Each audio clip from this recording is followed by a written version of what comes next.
Hallelujah. ପ୍ରଭୁ ଯୀଶୁଖ୍ରୀଷ୍ଟଙ୍କ ମଧୁର ନାମରେ ସମସ୍ତଙ୍କୁ ପ୍ରେଜ୍ ଦ ଲର୍ଡ।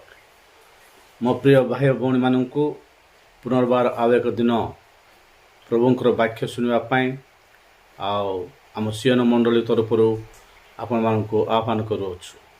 ଆଜି ମଧ୍ୟ ଆମେମାନେ ପ୍ରଭୁଙ୍କର ବାକ୍ୟ ଶୁଣିବା। ଆଉ ମୋ ସହିତ ଖୋଲନ୍ତୁ ମାଥ୍ୟୁ ଲିଖିତ ସୁସମାଚାର ତାର 15 ପର୍ବ ତାର 10 ପଦରୁ ମୁଁ କିଛି ଅଂଶ ପାଠ କରିବି। ଆଉ ଯୀଶୁ ଲୋକସମୂହକୁ ନିକଟକୁ ଡାକି ସେମାନଙ୍କୁ କହିଲେ, ଶୁଣ ଓ ବୁଝ।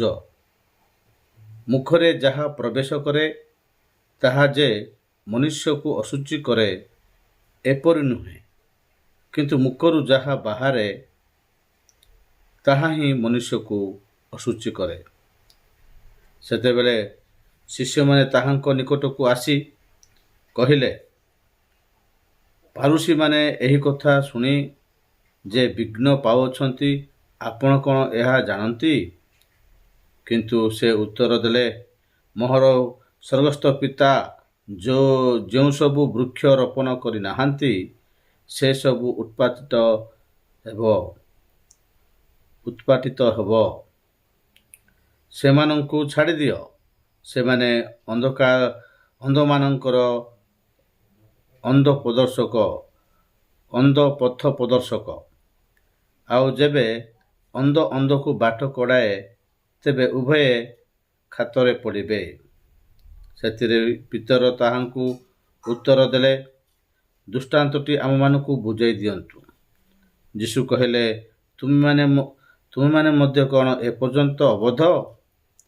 ଯାହା କିଛି ମୁଖରେ ପ୍ରବେଶ କରେ ତାହା ଉଦରକୁ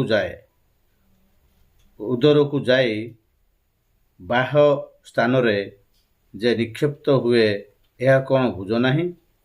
କିନ୍ତୁ ମୁଖରୁ ଯାହା ସବୁ ନିର୍ଗତ ହୁଏ ତାହା ହୃଦୟରୁ ବାହାରେ, ଓ ତାହା ହିଁ ମନୁଷ୍ୟକୁ ଅଶୁଚି କରେ। କାରଣ ହୃଦୟରୁ କୁଚିନ୍ତା, ନରହତ୍ୟା, ବ୍ୟଭିଚାର, ବେଶ୍ୟାଗମନ, ସୌର୍ଯ୍ୟ, ମିଥ୍ୟା ସାକ୍ଷ୍ୟ ଓ ନିନ୍ଦା ବାହାରେ। ଏହି ସମସ୍ତ ହିଁ ମନୁଷ୍ୟକୁ ଅଶୁଚି କରେ। କିନ୍ତୁ ଔଦ୍ଧତ ହସ୍ତରେ ଭୋଜନ କରିବା ମନୁଷ୍ୟକୁ ଅଶୁଚି କରେ ନାହିଁ। ପ୍ରଭୁ ପଠିତ ବାକ୍ୟ ଦେଇ ଆମେ ସମସ୍ତଙ୍କୁ ଆଶୀର୍ବାଦ କରନ୍ତୁ। ଆମେନ୍। ପ୍ରାର୍ଥନା କରିବା।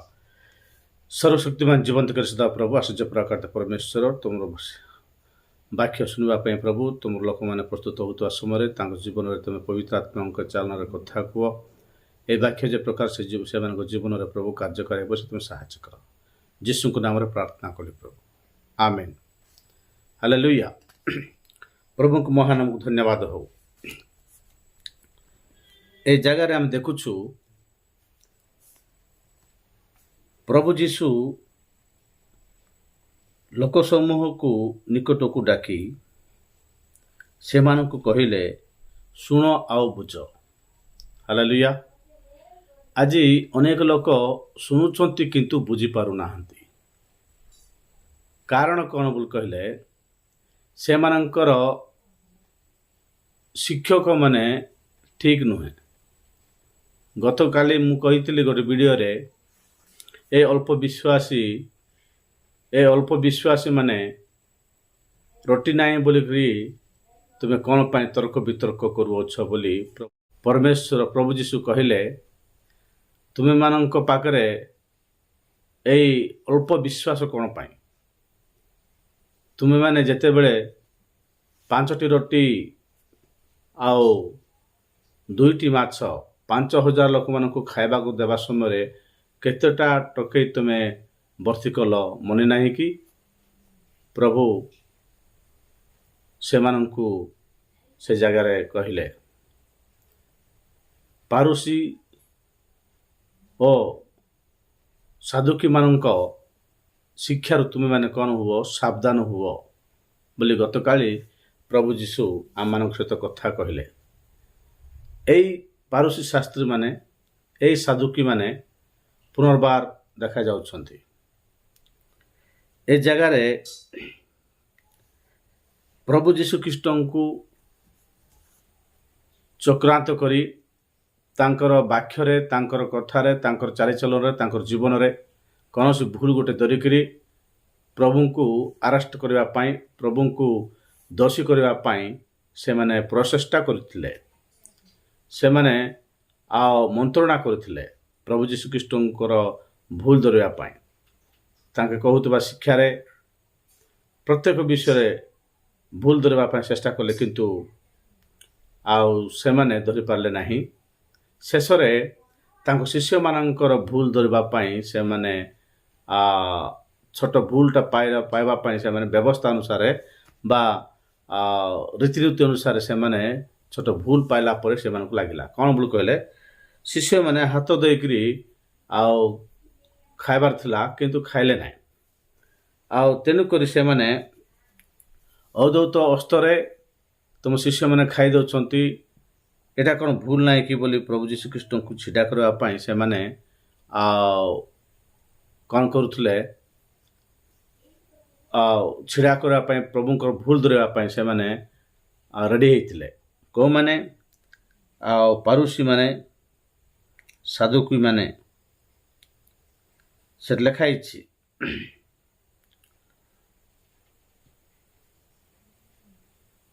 किंतु ए जगार आम देखुछु प्रभु जीशु कहले शुण आउ बुझ लोक समूह समस्त को डाकिले आउ तुम मैंने जहाँ शुणुअछ ताहा बुझापी तुम मैंने प्रस्तुत थाओ प्रभुंकर वाक्य जदि तुम शुणव प्रभुंक वाक्य तुम मनोनिवेश कर ताहले तुम मैंने शुणी पार एवं बुझीपार पवित्र आत्मा तुमको से प्रकार शक्ति प्रदान करेंगे। तो ए जगार लिखाई प्रभु जीशु कहते मुखरे जहाँ प्रवेश करे ताहा मनुष्य को अशुचि करे नाही मुखरे ए पार्टी रे आमे माने जहाँ जहाँ खाइबू जहाँ जहाँ पीबू जहाँ जहाँ आमे माने सेवन करिबू ताहा मनुष्य को अशुचि करि परिबो नाही आउ प्रभु कहउछंती किंतु मुखरु जहाँ बाहरे ताहा ही मनुष्य को अशुचि करे सेते बेले शिष्य माने ताहांको निकट को आसी कहिले फारुसी माने एक कथा सुनी जे विघ्न पाई अछंती या कौन या आपण कौन या जानती शिष्य माने प्रभुंकर शक्ति को बुझी पारु नाहंती प्रभु से मानू कहूवा लोक समूह को कहूवा समय रे कौन बोल कहते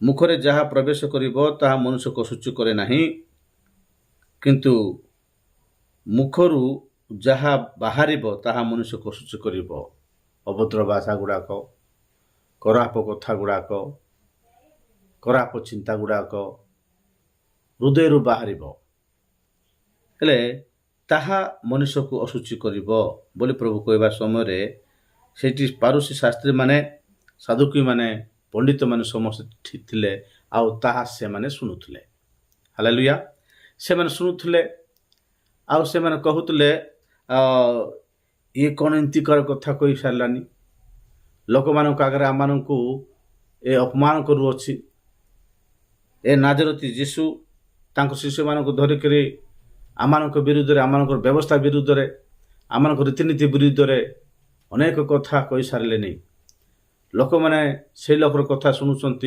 आमानकर कथा शुणु नाहांती तेणु आओ से माने विघ्न हो गले से माने रागी गले ताहा शिष्य माने देखिले हालेलुया ताहा शिष्य माने देखिकरी आउ से माने शिष्य माने यीशु को पाख को आसिकरी कहले प्रभु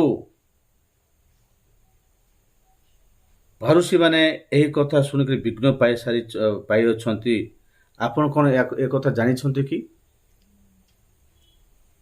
आपण जानिकरी से कथा कहले ना न जानिके कहले बोली कहला परे कहउछन से माने ନିଜର ଗୁରୁଙ୍କୁ ନିଜର ପ୍ରଭୁଙ୍କୁ ସେମାନେ ସେ ପ୍ରକାର ପ୍ରଶ୍ନ କଲେ। ପାରୁଷୀମାନେ ଶୁଣି ସାରିଲେଣି ତୁମର କଥା, ସେମାନେ କି ଅପକାର କରିବେ, କି ନଷ୍ଟ କରିବେ, ଆମକୁ କେତେବେଳେ କାହାକୁ ପଠେଇକି ମାରିବେ, କ'ଣ କରିବେ ଆପଣ ଜାଣିଛନ୍ତି କି ପ୍ରଭୁ ବୋଲି ଶିଷ୍ୟମାନେ ଆସିକି ପ୍ରଭୁଙ୍କୁ କହିଲେ। ଯେହେତୁ ପ୍ରଭୁଙ୍କ ସହିତ କଥାବାର୍ତ୍ତା କରିବାର ଅଛି ବୋଲି କହିଲେ, ପ୍ରାୟ ଶିଷ୍ୟମାନେ ପାଖକୁ ଆସି କହୁଥିଲେ। ଆଉ ପ୍ରଭୁଙ୍କ ସହିତ କଥାବାର୍ତ୍ତା କରିବାକୁ ଲୋକମାନେ ଭୟ କରୁଥିଲେ, କାରଣ ସେ ସତ୍ୟ ପ୍ରଭୁ ତାଙ୍କ ସହିତ କଥାବାର୍ତ୍ତା ହେବା ସମୟରେ ଜାଗ୍ରତ ଥିବାର ଅଛି ବୋଲି ଲୋକମାନେ ଜାଣିଛନ୍ତି। ପାରୁଷୀ ଶାସ୍ତ୍ରୀମାନେ ମଧ୍ୟ ଭୟ କରୁଥିଲେ। ପ୍ରଭୁ ଯୀଶୁଖ୍ରୀଷ୍ଟଙ୍କ କାର୍ଯ୍ୟ ଦେଖି ଅନେକ ଲୋକ ଭୟ କରୁଥିଲେ। ହେଲେ ଏ ଜାଗାରେ ଲେଖା ହେଇଛି, ସେ ଶିଷ୍ୟମାନେ ଆସିକରି ଯୀଶୁଙ୍କୁ କହିଲେ, ପ୍ରଭୁ ଶାସ୍ତ୍ରୀମାନେ ଶୁଣିଦେଲେନି, ପାରୁଷୀମାନେ ଶୁଣିଦେଲେନି ତୁମ କଥା। ସେତେବେଳେ କିନ୍ତୁ ସେ ଉତ୍ତର ଦେଲେ,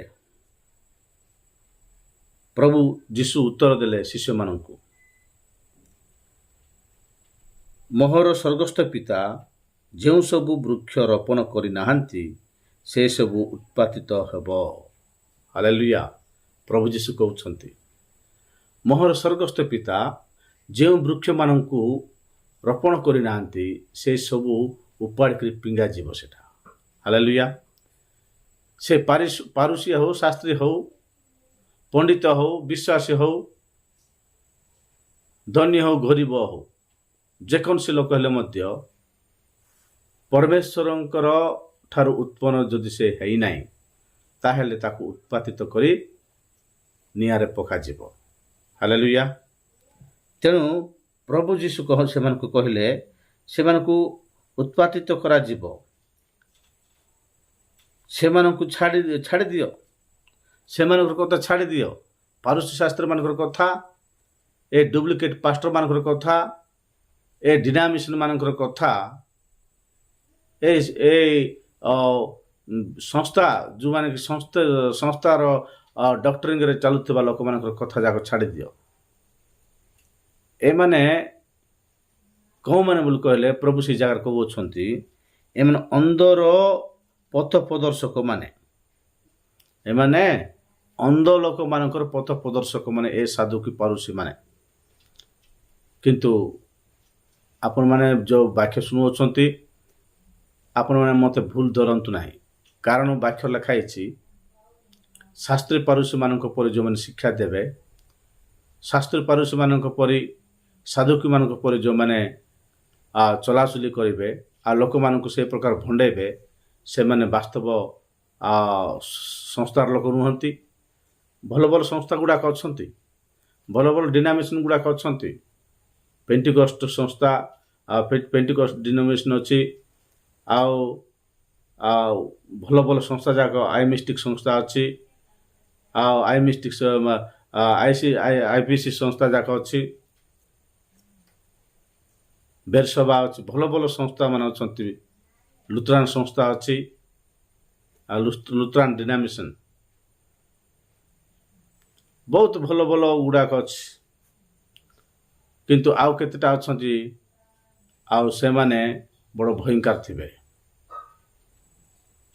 ଓନ୍ଲି ଜିଜସ୍ ପଟା, ଗୁଡ୍ ନ୍ୟୁଜ୍ ପଟା, ଗୁଡ୍ ନ୍ୟୁଜ୍, ଓନ୍ଲି ଜିଜସ୍, ଆଉ ବ୍ରଦରନ୍ ଚର୍ଚ୍ଚ ବାଲାମାନେ, ଏମାନେ ପ୍ରଭୁଙ୍କୁ ହାଲେଲୁୟା କହିବେ ନାହିଁ, ପ୍ରଭୁଙ୍କୁ ଧନ୍ୟବାଦ କରିବେ ନାହିଁ, ପ୍ରଭୁଙ୍କୁ ପ୍ରଶଂସା କରିବେ ନାହିଁ। ଏମାନଙ୍କର ପ୍ରଶଂସା କରିବାଟା ତାଙ୍କର ଡକ୍ଟ୍ରିନ୍ ଅନୁସାରେ ଥିବ। ସେମାନେ ପ୍ରଭୁଙ୍କୁ କେବେ ଧନ୍ୟବାଦ ଦେବା ଲୋକ ନୁହନ୍ତି। ସେମାନେ ପାରୁଷୀ ଶାସ୍ତ୍ରୀମାନଙ୍କ ପରି ଲୋକମାନେ, ସେମାନଙ୍କୁ ତୁମେ ଚିହ୍ନ ବୋଲି ପ୍ରଭୁ କହୁଛନ୍ତି। ସେମାନଙ୍କ ଶିକ୍ଷାଠାରୁ ତୁମେ ସାବଧାନ ହୁଅ ବୋଲି ପ୍ରଭୁ କହୁଛନ୍ତି। ମୋର ପ୍ରିୟ ଲୋକମାନେ, ଆଉ ତୁମମାନଙ୍କୁ ପରମେଶ୍ୱର, ମୁଁ ସତ୍ୟରେ ଚାଲୁଥିବା ଲୋକମାନଙ୍କ କଥା କହୁଛି। ଆଜି ପ୍ରଭୁ କହିବା କଥା, ସେମାନଙ୍କୁ ଛାଡ଼ି ଦିଅ। କାହାକୁ ଛାଡ଼ିଦେବ? ଏ ଶାସ୍ତ୍ରୀ ପାରୁଷୀମାନ, ଏ ଡୁପ୍ଲିକେଟ୍ ଶିକ୍ଷା ପାଇବା ଲୋକମାନଙ୍କୁ ଛାଡ଼ି ଦିଅ। ସେମାନଙ୍କୁ ଛାଡ଼ି ଦିଅ, ସେମାନଙ୍କ ପାଷ୍ଟରମାନଙ୍କୁ ମଧ୍ୟ ଛାଡ଼ି ଦିଅ। କାରଣ ସେମାନଙ୍କର ପାଷ୍ଟରମାନେ ଯେ ପ୍ରକାର ନରକରେ ଯାଇ ପଡ଼ିବେ, ଏମାନେ ମଧ୍ୟ ସେ ପ୍ରକାର ନରକରେ ଯାଇ ପଡ଼ିବେ। କାରଣ ଶିକ୍ଷା ଠିକ୍ ନାହିଁ ନା। ସେ ଶିକ୍ଷା ଶାସ୍ତ୍ରୀ ପାରୁଷମାନଙ୍କ ପରି ସାଧୁକମାନଙ୍କ ପରି ଅଛି। ସେ ଶିକ୍ଷା ଠିକ୍ ନାହିଁ। ପ୍ରଭୁଙ୍କୁ ଧନ୍ୟବାଦ କରିବ ନାହିଁ, ହାଲେଲୁୟା କହିବ ନାହିଁ, ମହିମା କରିବ ନାହିଁ, ତାଳି ମାରିବ ନାହିଁ, ବାଜା ମାରିବ ନାହିଁ। ଏହି ପ୍ରକାର ଶିକ୍ଷା ଗୁଡ଼ାକ ଶାସ୍ତ୍ରୀ ପାରୁଷମାନଙ୍କର। ସେମାନେ ସତ୍ୟ ପଥରେ ଯାଉଛୁ ବୋଲିକରି ଲୋକମାନଙ୍କୁ ମିଥ୍ୟା ପଥର କଢ଼ାଉ ନେଉଛନ୍ତି। ସେମାନେ ଯିବା ରାସ୍ତା ଠିକ୍ ନାହିଁ। ଯେହେତୁ ପ୍ରଭୁ ଯୀଶୁ ଡାଇରେକ୍ଟ ସେମାନଙ୍କୁ କହୁଛନ୍ତି, ସେମାନଙ୍କୁ ଛାଡ଼ି ଦିଅ, ସେମାନଙ୍କୁ ଧର ନାହିଁ। ସେମାନେ ଅନ୍ଧମାନଙ୍କର ପଥ ପ୍ରଦର୍ଶକ ମାନେ ସେମାନେ। ଆଉ ଯେବେ ଅନ୍ଧକୁ ବାଟ କଢ଼ାଏ, ତେବେ ଉଭୟ ଯାଇକରି ଗାତରେ ଯାଇକରି ପଡ଼ିବେ। ଏଇ ଅନ୍ଧ, ସେ ବି ଅନ୍ଧ। ଏମାନେ ଶୁଣିବେ ନାହିଁ କି ବୁଝିବେ ନାହିଁ। ବୁଝିବା ଲୋକ କି ଶୁଣିବା ଲୋକ ଯାଇକି କହିବେ, ତମଠାରୁ ଆମେ ବେଶୀ ଜାଣିଛୁ ବୋଲି କହିବେ ସେମାନେ। ତମଠାରୁ ଆମେ ବେଶୀ ଜାଣିଛୁ, ଆମକୁ ତୁମକୁ କହିବା ଦରକାର ନାହିଁ। ଆମ ଡକ୍ଟ୍ରିନ୍ ଅଲଗା, ଆମର ବାଇବେଲ ଅଲଗା। ବାଇବେଲର ତ ଧନ୍ୟବାଦ ଦେଇକି ପ୍ରଭୁଙ୍କୁ ପ୍ରଶଂସା କର ବୋଲି କରତାଲି ଦେଇକି ପ୍ରଭୁଙ୍କୁ ପ୍ରଶଂସା କରିବାର ଅଛି। ଆମେ ପ୍ରଭୁଙ୍କୁ ଯେତେ ଧନ୍ୟବାଦ ଦେଲେ ସେତେ ଭଲ। ହାଲେଲୁୟା।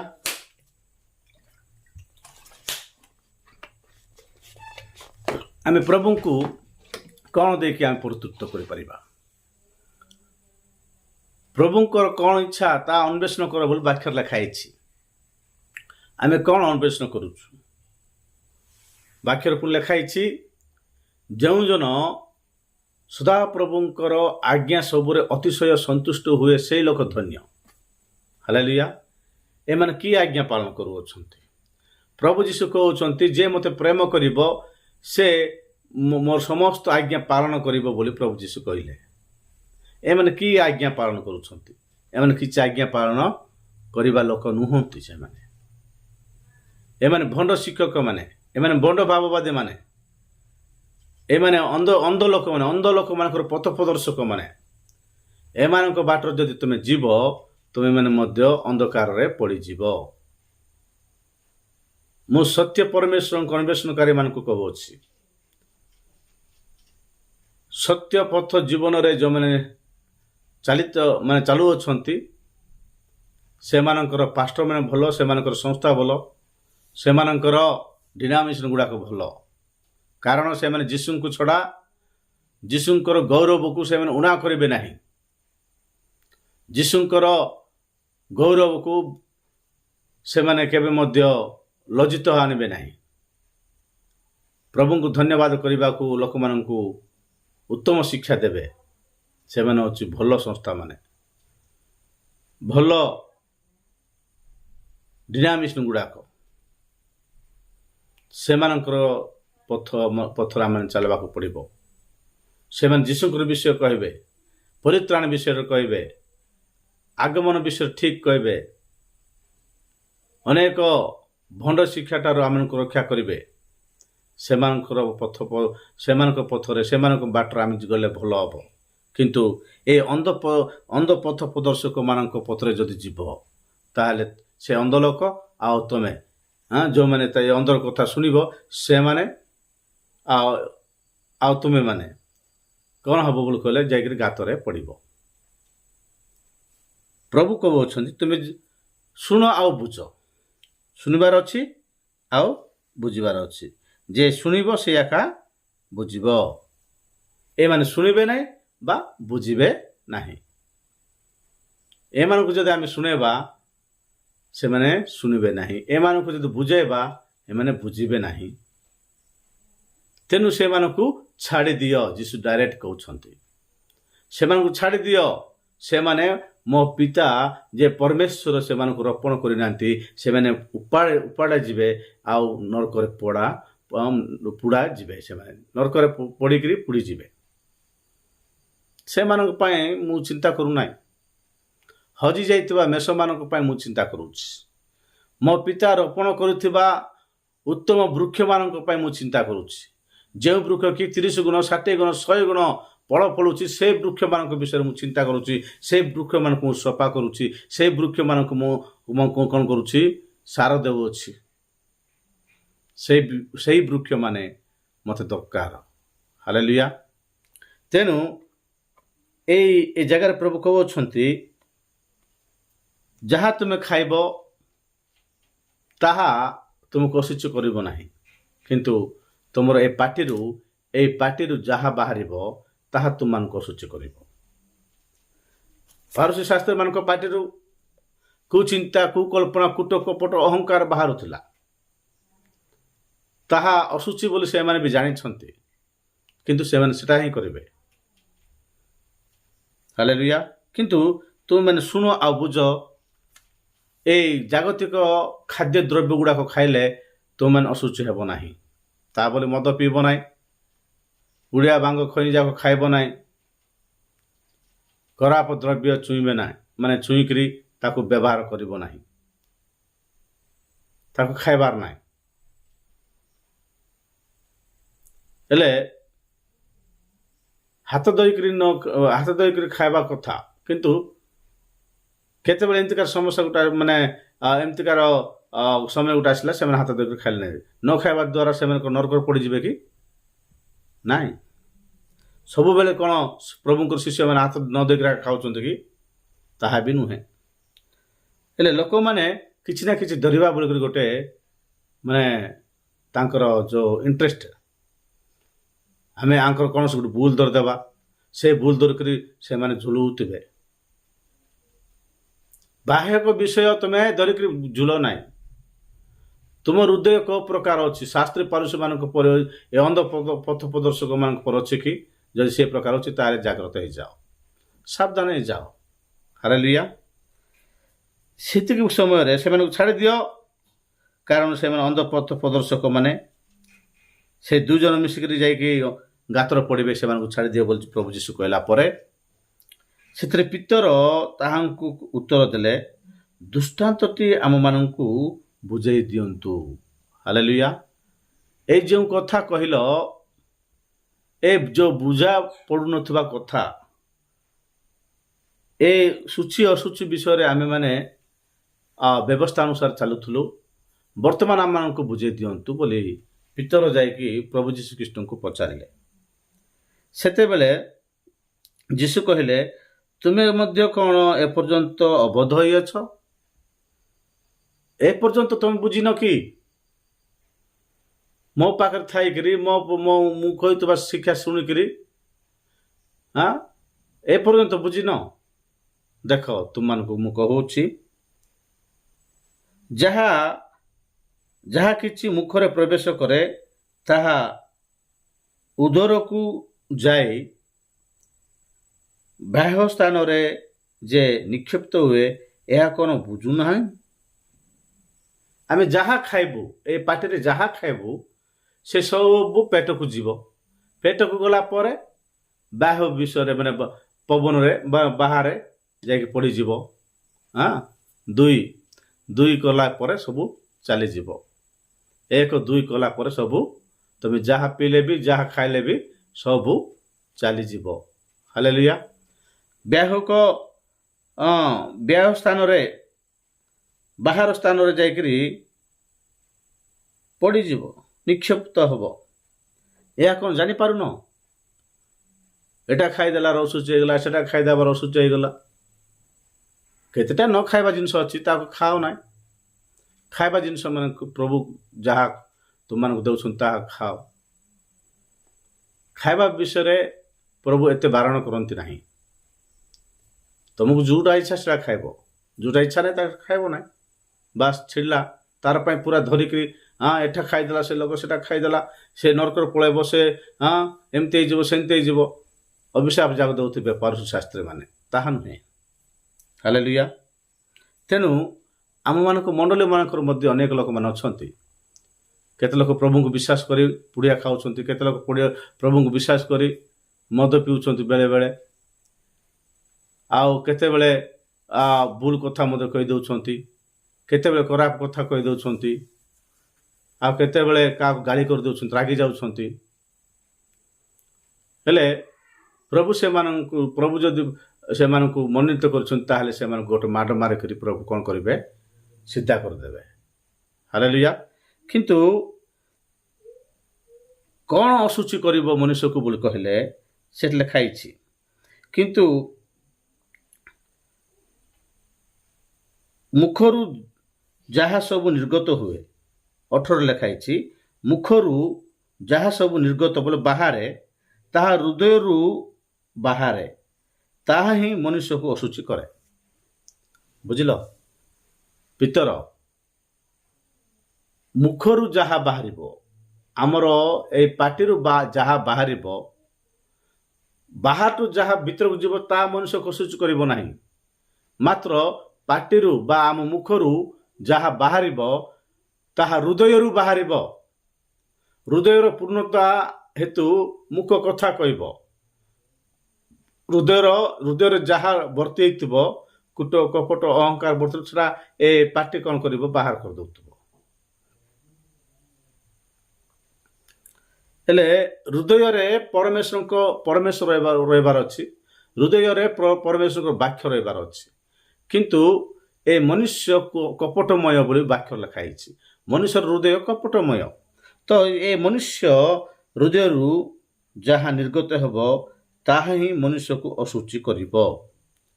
କାରଣ ହୃଦୟରୁ କୁଚିନ୍ତା ପ୍ରଥମେ ବାହାରିବ। କୁଚିନ୍ତା, ଲୋକମାନଙ୍କର ଅନ୍ୟାୟ କରିବା ଚିନ୍ତା ଯାକ, ଲୋକମାନଙ୍କୁ ଅତ୍ୟାଚାର କରିବା ଚିନ୍ତା ଯାକ,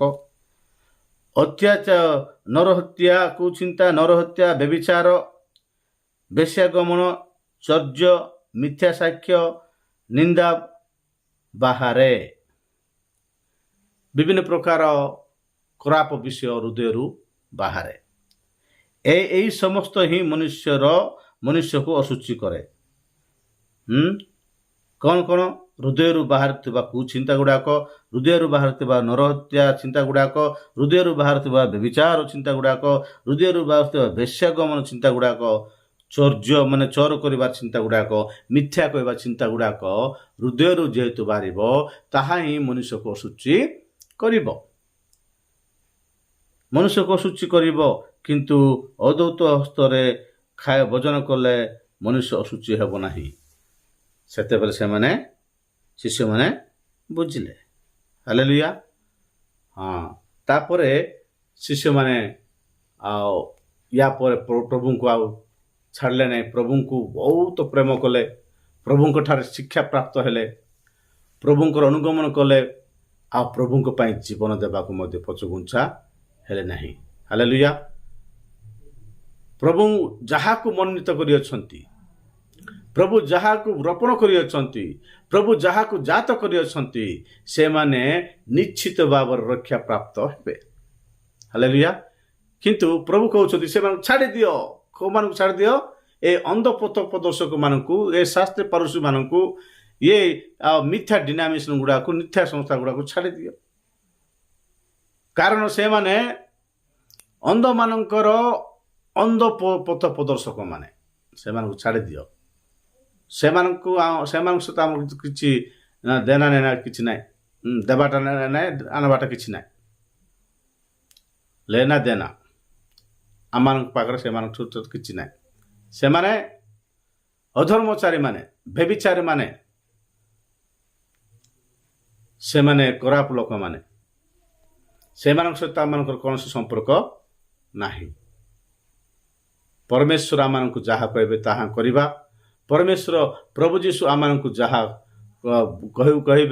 କହିବେ ଏବଂ ବୁଝେଇବେ ତାହା ହିଁ ଆମେ ଶୁଣିବା ଆଉ ବୁଝିବା।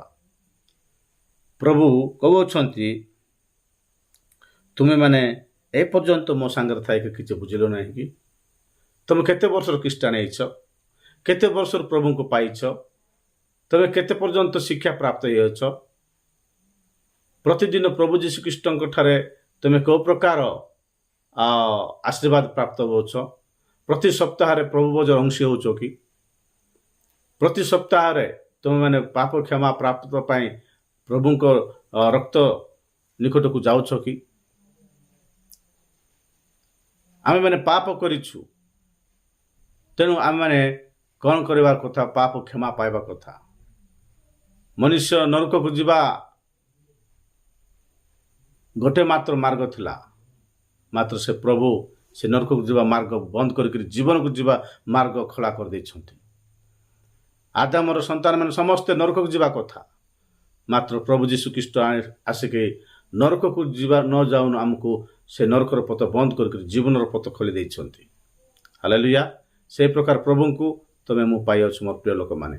ଆଜିର ବାକ୍ୟ ଅନୁସାରେ ଆମେମାନେ ଜୀବନଯାପନ କରିବା ବୋଲି ମୁଁ ଆଶା କରୁଅଛି। ଆସନ୍ତୁ ପ୍ରାର୍ଥନା କରିବା। ସର୍ବଶକ୍ତିମାନ ଜୀବନ୍ତକାର ସଦା ପ୍ରଭୁ ଆଶ୍ଚର୍ଯ୍ୟ ପରାକ୍ରାନ୍ତ ପରମେଶ୍ୱର ତୁମକୁ ଧନ୍ୟବାଦ କରୁଛୁ। ଆଜିର ବାକ୍ୟ ଅନୁସାରେ ତୁମ ଲୋକମାନେ ଜୀବନଯାପନ କରିବେ। ହଁ ପ୍ରଭୁ, ଏହି ଜାଗତିକ ବିଷୟ ପରମେଶ୍ୱର ମନୁଷ୍ୟକୁ ଅଶୁଚି କରିପାରେ ନାହିଁ, ମାତ୍ର ହୃଦୟରୁ ଯାହା ବାହାରିବ ତାହା ହିଁ ମନୁଷ୍ୟକୁ ଅଶୁଚି କରିପାରିବ।